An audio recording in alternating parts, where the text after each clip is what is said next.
Ano pa bang magagawa ko? Si Basilio, nakakulong. Wala akong kayang gawin.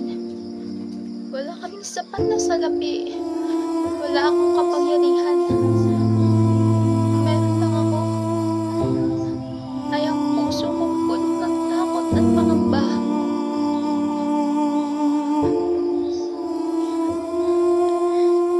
Sabi nila,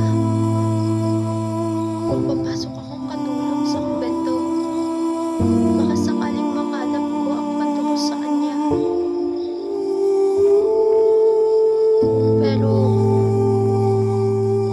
anong kapalit? Kalayaan ko.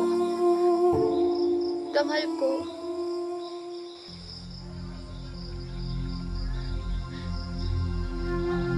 Ganito ba talaga ang pagmahal? Yung kahit wala ka na.